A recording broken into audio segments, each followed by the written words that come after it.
Sir, good morning. Follow-up lang din po sa question na yon. Kasi incoming House Impeachment Prosecutor Congresswoman De Lima said na kung ibabasura nga ng ombudsman yung reklamo, maaaring gamitin ng kampo ni VP Sara Duterte yung kaso para pahinain yung kaso ng prosecution. May bearing po ba yung ganong worry as of now?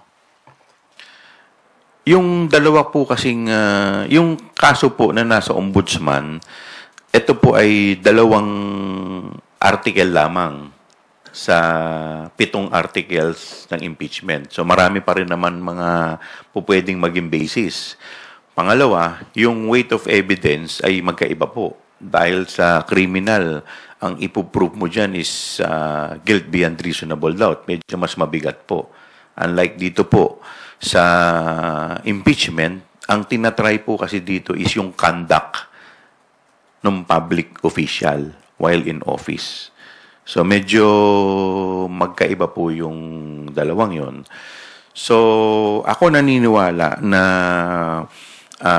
bagamat marami ang nag-worry, pero kung makikita lamang ng ating kagalang-galang na ombudsman, ang ebidensya dito po ay baka magbago po ang kanilang isip.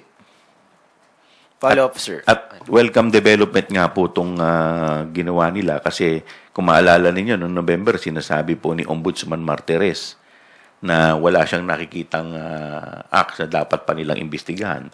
Ngayon, sa committee report pa lamang, wala pang naka-attach na ebidensya, binigyan na nila agad ng pansin. At mabilis. Sir, on that other side of the matter lang din, sabi nyo nga po, mahirap naman na pangunahan yung ombudsman with their process. If at any case, the ombudsman find enough evidence and file before the Sandigan Bayan cases versus BP Sara Duterte na halos kasabay ng impeachment trial, would that now strengthen the cases and the articles of impeachment to be presented by the prosecution team? Well, kung ifa-file, edi mas lalong mabigat 'yun dahil sabi ko nga mas mabigat ang hinihingi ng criminal case dahil guilt beyond reasonable doubt to. So kung makikita nila na may probable cause, so ibig sabihin mas mabigat. Last na lang, sir. For the record, nabanggit na rin po ito sa mga committee hearings natin during the OVP and DepEd confidential funds. Pero bakit po nire-recommenda ng committee ang kasong plunder versus BP Sara Duterte? Because the amount involved, 612.5 million. So sa plunder kasi, 50 million lang, pwede ka nang masampahan ng plunder. This is way beyond the threshold. Thank you, Earl. Alan Gatus from GMA DCBB.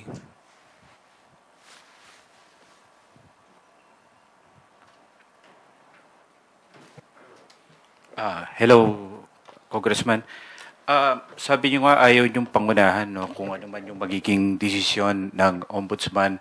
Pero kung sakali ba na mabasura itong kaso na sinisimulan na ngayon ng ombudsman na talakayin dahil nga pinag-comply na itong kampo ni BP at sakali na mabasura, wag naman sana yung kaso, may ibang paraan pa ba na pwedeng gawin ang kampo ng prosecution at the same time, hindi kaya ito papasok sa double jeopardy dahil nakapagsampa na ng reklamo? Well, para pumasok sa double jeopardy, dapat na ka na muna na-arraign ka na So, hindi naman to papasok sa double jeopardy. But, of course, it will create an impression to the public, di ba? So, yung impression sa public ang medyo hindi natin alam kung ano yung magiging epekto nito. But tayo naniniwala na sana gampanan ng ombudsman ang kanilang tungkulin. Panghuli na lang po, no? Sa tingin nyo ba ay tatapusin sa mabilisang panahon ni Ombudsman kasi by July 27, tapos na po termino nitong si Ombudsman Martires. Dahil nasimulan niya na to, sa tingin nyo ba ay, sabi nyo nga, nasorpresa kayo, tatapusin ito, baka bago pa magsimula nga yung impeachment, tapos na rin yung kaso at tapos na yung boxing pagdating sa Ombudsman na Congressman? Alam mo, meron ako kasing isang concern lang dyan. Dahil meron po isang kaso, yung Ombudsman versus Court of Appeal, kung saan sinabi po dito ng ating kagalang-galang na Korte Suprema na yung mga impeachable officers kagaya po ng Ombudsman, bago po sila makasuhan, dapat i-impeach muna sila. So, hindi ko alam kung paano ito i-reconcile dito po sa case po ng ating Vice Presidente. Kung sakasakali na ilabas nila muna ang desisyon bago lumabas ang desisyon ng impeachment court. Thank you, Alan. We will take the next question from Bibian Gulia of ABS-CBN2. Follow-up lang po dun sa question ni Alan. Ito po bang na-mention ninyo, na concern ninyo at yung basis na Supreme Court decision, will you put this into writing and submit it before the Office of the Ombudsman? Well, sa ngayon, nasasubmit po namin yung reply. Kung sakasakaling mag-submit po ang ating ang respondent ng kanilang counter affidavit, ang isasubmit po namin is yung reply at i-attach po namin doon ang lahat ng mga ebidensya. So, tingnan po natin kung ano ang magiging diskarte po ng namin kung sakasakali. Thank you. May I also get a categorical answer lang if you think that yung kung halimbawa i-dismiss ng Ombudsman itong case against the Vice President, tingin nyo ba hihina yung kaso ng impeachment, at least for the articles concerned? Hindi naman hihina. Pero sabi ko nga, kagaya po ng binanggit ko kanina, ay iba po yung timbang ng dalawa. Dahil yung isa, ang kinukonsider po doon, yung criminal aspect. Dito sa impeachment, ang kinukonsider dito ay yung conduct. Ang hinihir dito is yung conduct ng ating Vice Presidente. Thank you po. Thank you, Bibian. Gab Lalu from Inquirer Online. Go ahead. Sir, to clarify lang, yung pagka-surprise nyo, nanggagaling ba siya sa dahil mabilis yung proseso, yung paghingi ng ombudsman ng reply, ng answer from both sides, or dahil mababa yung turn around ng ombudsman, medyo masinop, kumbaga, hindi siya masyadong nagsasampa ng mga kaso sa Sandigan Bayan ever since he took office in 2017. Well, mabilis in a sense na kagaya po ng binanggit ko kanina, yung timeline. June 10, sa plenaryo, pinasa namin. June 16, natanggap ng ombudsman yung kopya ng aming committee report. Kasi kinapi-furnish lang po sila. June 19, or 3 days thereafter, may action na agad ng ombudsman, pinasasagot na. Ang inaasahan ko po, magkakaroon muna ng fact-finding investigation, ang kanilang field investigation office or officer, and then after that, pagkatapos nilang buuin yung mga ebidensya, saka pa lamang mag-proceed sa preliminary investigation. So dito po kasi, lumaktaw na agad, dumiretso na agad sa preliminary investigation. Considering na yung committee report namin ay wala pang naka-attach na ebidensya doon, except yung is privilege speech ni Congressman Valeriano kung saan pinanggalingan ng committee report. Sir, for the public lang, usually ba, gaano katagal yung ganitong proseso dapat? I mean, from the filing of the complaint to the preliminary investigation, tas yung mga parang summons. Well, iba-iba naman yung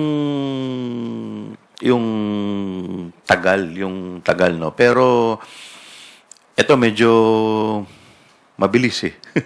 Diba, binanggit ko nga kanina, pagkatanggap nila, after 3 days, preliminary investigation na agad. So, yun lang naman. But, syempre, we do not question that, diba? Hindi naman natin po kino-question. So, kung ititreat nila yung ating committee report as the complaint, so be it. Basta tayo, aantayin po natin yung magiging counter affidavit at humihingi tayo ng palugid na bigyan tayo ng pagkakataon na makapag-submit din ng ating reply. Kasi kagaya nga po ng binanggit ko, doon po sa ating committee report, hindi po nakatouch doon yung mga ebidensya. So, sana mabigyan tayo ng pagkakataon na makapag-submit ng reply para may attach natin doon yung ating mga ebidensya. Sir, last na from me. Just for the public again. Kasi sabi nyo kanina, parang may principle na dapat impeach muna bago sampahan ng kaso. Is the Vice President immune from suit? Well, ang presidente po, under the Constitution, ang presidente ang may immunity. But doon po ang pagkakaalam ko po, doon po sa charter ng ombudsman, dapat po, lahat po pwede nilang imbestigahan except impeachable officers. So, ibig sabihin, kailangan i-impeach ka muna bago ka pailan ng kaso. Pwede rin naman itong umandar insofar as yung ibang mga accomplish. Kasi hindi lang naman ang BP ang nandoon. May mga iba pa po. So, sa kanila po pwede pong umandar. Thank you, Gab. Earl Tobias again from IBC 13. Sir, nasagot na yung clarification from Kuya Gab. Tanong ko na lang din, dahil may magkasabay, should the camp of Vice President Sara Duterte show any prioritization? Kailangan ba yon na maisusumite muna sila sa ombudsman? So, medyo may konting delay sa impeachment trial, or priority dapat yung impeachment trial over the ombudsman case? Well, I cannot answer for the camp of the Vice President. Thank you, Earl. Lenes Capanti, go ahead. Sir, circling back lang to my question, since you cited the jurisprudence, would you say that the ombudsman waiting for the resolution of the impeachment trial before making a decision on filing criminal or administrative charges against the Vice President and the rest of the OVP personnel is grounded or provided for by law? Would that be a fair statement? Insofar as the other respondents, except for the Vice President, pwede naman pong umabante. But dun po sa Vice President, hindi pa muna siya, unless and until lumabas yung resulta ng impeachment, that's the only time na po pwede siyang makasuhan. Otherwise, like for example, sa kaso po ng dating Chief Justice, po pwede naman dapat, di parehas na sinabay yun. Diba? So, ganoon din sa ibang mga naging impeachable officials except the President. So, kaya nga po naglalagay ng impeachment proceeding eh. So, ito muna. Diba? Yes, sir. Go ahead, Mela. Sir, sorry, isa lang pahabol. Ano pong masasabi nyo na kung saan-saan pumupunta ngayon si VP Sara? Ngayon, nasa Australia siya. Recently, pumunta siyang Malaysia, Middle East, and of course, the Netherlands. Ano pong masasabi nyo lang dito? Amid all this happenings. Happy trip.